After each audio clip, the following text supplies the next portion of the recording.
Merhaba arkadaşlar, kanalıma hoş geldiniz. Şöyle az ince bir ipim var. Bununla bugün güzel bir model başlayacağız. Şişlerim 3 numara. Yapım aşamalarına geçmeden önce kanalıma abone değilseniz, abone olup videolarımı da beğeniyorsanız, beğeni yapmayı, yorum yapmayı, beni desteklemeyi unutmayın. Şimdiden hepinize teşekkürler. Hep birlikte başlayalım. İlmeklerimizi alarak başlayalım. Bu model için ilmek sayısı 3 ve 3'ün katları artı 2 olması lazım.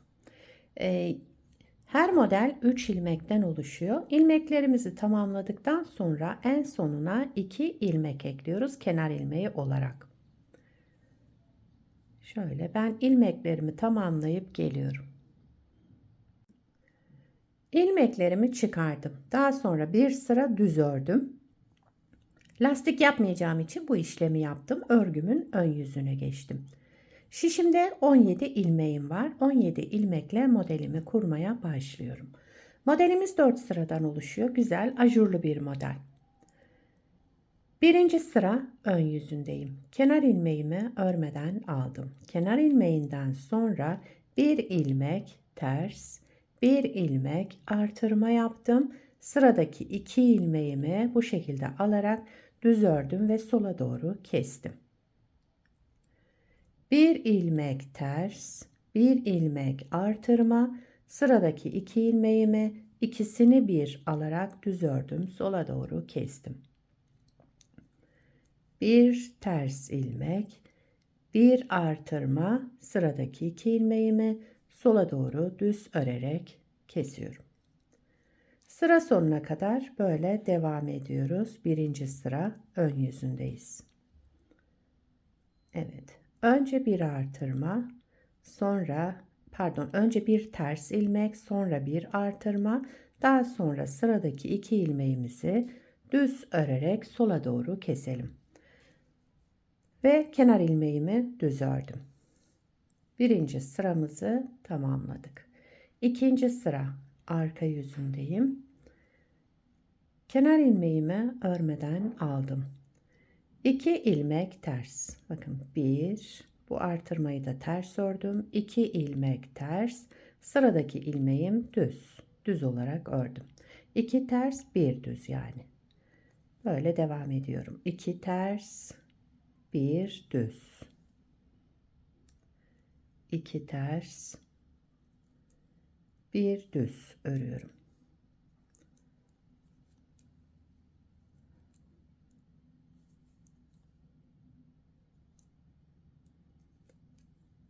İki ters, bir düz. Kenar ilmeğini de düz ördüm. İkinci sırayı tamamladım. Üçüncü sıra ön yüzündeyim. Kenar ilmeğimi örmeden aldım. Kenar ilmeğinden sonra yine bir ters ilmek. Bu terslerimizi hep ters örüyoruz ön yüzünde. Arka yüzünde düz. Geldim buradaki 2 düz ilmeğe. Önce ikisini bir aldım. Kestim sola doğru. Daha sonra bir artırma yaptım. Sıradaki ilmeğimi ters ördüm. 2 düz olan ilmeğimi ikisini bir aldım. Sola doğru düz örerek kestim. Devamında bir artırma yaptım. Bir ters ilmek. Bu 2 ilmeğimi sola doğru kestim. Bir artırma yaptım.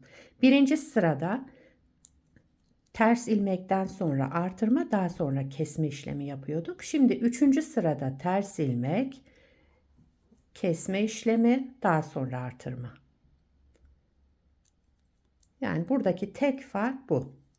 Sıra sonunda 2 ilmeğimi kestim, bir artırma yaptım, daha sonra kenar ilmeğimi ördüm. Üçüncü sıramı da tamamladım. Dördüncü sıra arka yüzündeyim. Kenar ilmeğimi örmeden aldım. Sıradaki 2 ilmeğimi ters örüyorum. 1, 2. Önde ajurlu ilmeğim, arkasındaki ters olan ilmeğimin ikisini de ters ördüm. Sıradaki ilmeğim düz olarak ördüm. 2 ters, 1 düz. 2 ters, bir düz.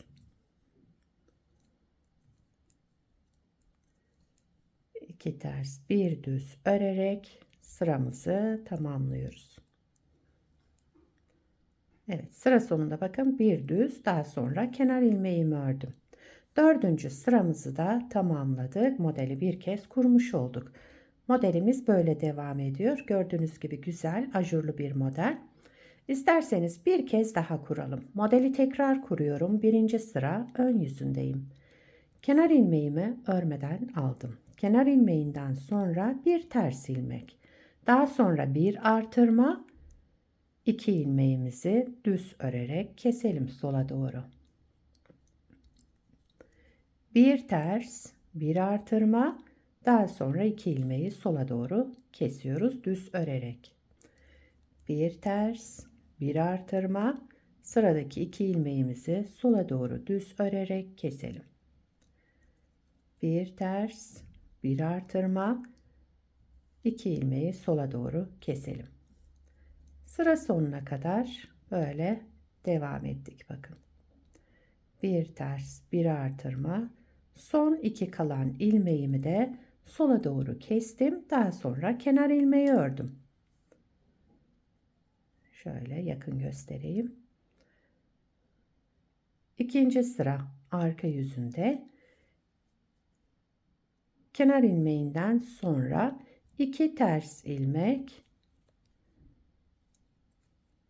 bir düz ilmek, 2 ters ilmek, bir düz ilmek örerek sıra sonuna kadar devam ediyoruz.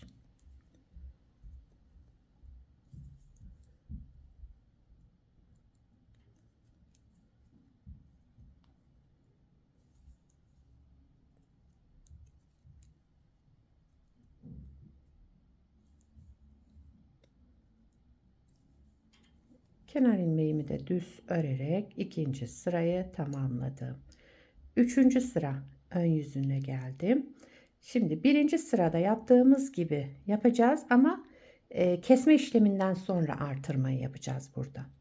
Üçüncü sıra ön yüzünde kenar ilmeğinden sonra bir ters ilmek. Bakın sıradaki 2 ilmeğimi, önde ajurlu olan ilmeğin bir sonrakini, ikisini bir alarak düz ördüm, sola doğru kestim ve daha sonra artırma yaptım. Önce kesme, sonra artırma yapıyoruz. Bir ters ilmek, sıradaki 2 düz ilmeğimizi sola doğru keselim. Bir artırma yapalım.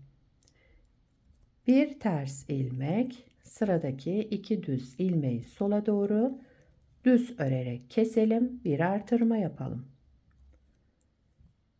Böyle devam ediyoruz. Üçüncü sıra ön yüzünde.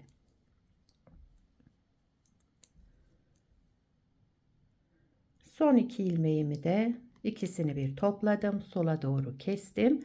Devamında bir artırma yaptım. Daha sonra kenar ilmeğimi düz örerek üçüncü sırayı tamamladım. Dördüncü sıra arka yüzündeyim. Son sıramız. Kenar ilmeğimi örmeden aldım. Kenar ilmeğinden sonra 2 ters ilmek, bir düz ilmek. Şöyle 2 ters ilmek, bir düz ilmek örerek devam ediyoruz.